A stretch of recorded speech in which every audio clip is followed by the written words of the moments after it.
సిద్ధాపురం అనే గ్రామంలో రంగయ్య అనే రైతు తన భార్య సుశీల, కూతురు గీతతో కలిసి జీవనం సాగించేవాడు.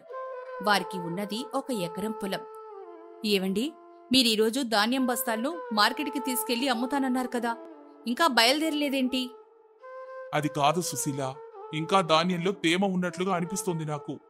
ఇలా తీసుకెళ్తే ఈ ధాన్యానికి తక్కువ ధర కట్టిస్తారు మనకి. మీరు ఎంత మంచిగా తేమ లేకుండా తీసుకెళ్లినా కూడా అక్కడ ఉన్నవాళ్లు ఏదో ఒకటి చెప్పి మన ధాన్యానికి తక్కువ ధరనే ఇస్తారండి. బయట చూస్తూ ఉంటే వర్షం ఈరోజో రేపో పడేటట్లు అనిపిస్తోంది. మీరు నా మాట విని ఈరోజే ధాన్యాన్ని మార్కెట్కి తీసుకెళ్ళండి. అవును, నువ్వు చెప్పింది కూడా నిజమే సుశీల.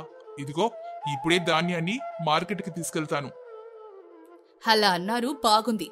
ఇదిగో మీకు మధ్యాహ్నానికి భోజనం కూడా కట్టి పెడతాను. సుశీల భోజనం కడుతుంది. రంగయ్య కూతురు గీత పరుగున వచ్చి రంగయ్యను పట్టుకుంటుంది.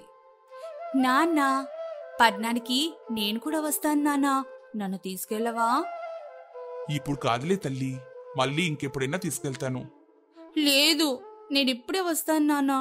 నువ్వు ఎప్పుడు ఇలానే చెప్తావు. పట్నంలో చూడ్డానికి చాలా ప్రదేశాలుంటాయంట కదా నాన్న.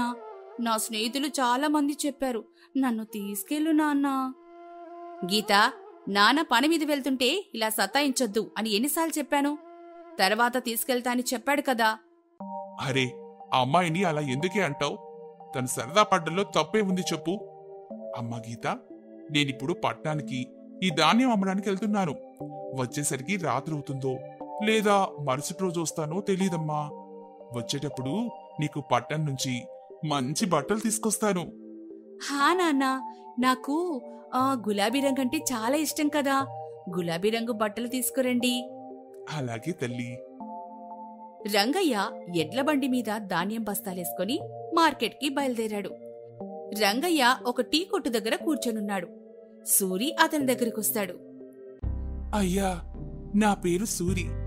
మిమ్మల్ని చూస్తుంటే ఒక రైతులా ఉన్నారు.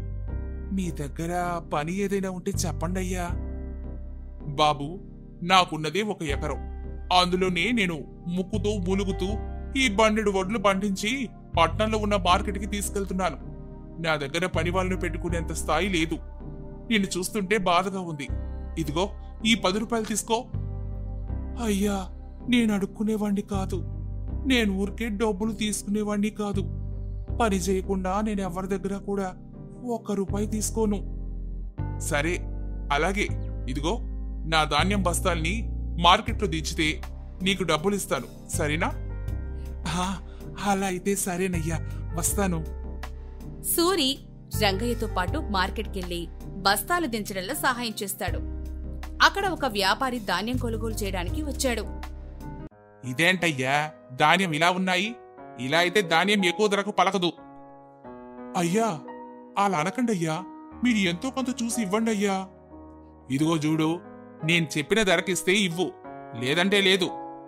అంతే, వ్యాపారి వెళ్ళిపోతాడు. రంగయ్య నిరాశగా ఉంటాడు. అయ్యా, ఎందుకయ్యా ఇంత కష్టపడి పండించిన మీరు ఇలా ఒకరి దగ్గర అడుక్కోవడమేంటి? మీరిక్కడే ఉండండి. సూరి ఆ వ్యాపారిని వెళ్ళనీయకుండా అతని పక్కనే ఉన్న ఇంకో రైతుతో కావాలని వినబడేలా మాట్లాడడం మొదలు పెడతాడు. ఇదిగో బాబాయ్, అసలు అక్కడ రంగయ్య అనే రైతుల్లా ఆయన ధాన్యం ఎంత బాగుందో తెలుసా? పైగా అతని పంటకి ఎలాంటి మందులు కొట్టకుండా పెంచారట. నేను వేరే ఒక వ్యాపారికి రంగయ్య ధాన్యం గురించి చెప్పాను. అతను ఎంత డబ్బిచ్చైనా సరే ఆ ధాన్యం కొనుక్కొని తీసుకెళ్ళడానికి వస్తున్నాడు. ఆ మాటలు విన్న మొదటి వ్యాపారి పరుగు పరుగున సూరి దగ్గరకొస్తాడు. ఏమయ్యా, ఎక్కడయ్యా రైతు? ఆ వ్యాపారి ఇచ్చే డబ్బులేవో నేనే ఇస్తాను. ఎక్కడుందా ధాన్యం? అవునా, అయితే పదండయ్యా, చూపిస్తాను. సూరి ఆ వ్యాపారిని రంగయ్య దగ్గరికి తీసుకెళ్లాడు.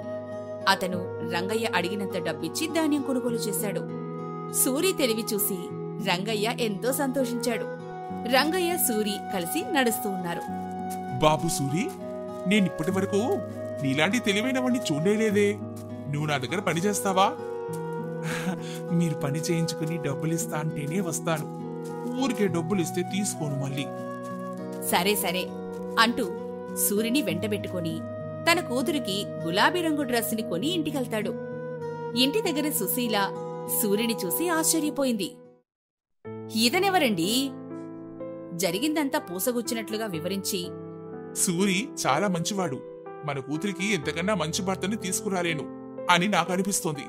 మన అమ్మాయిని సూర్యకిచ్చి పెళ్లి చేద్దాం. ఏమంటావ్? నా మనసులో ఉన్నదే మీరు చెప్పారండి.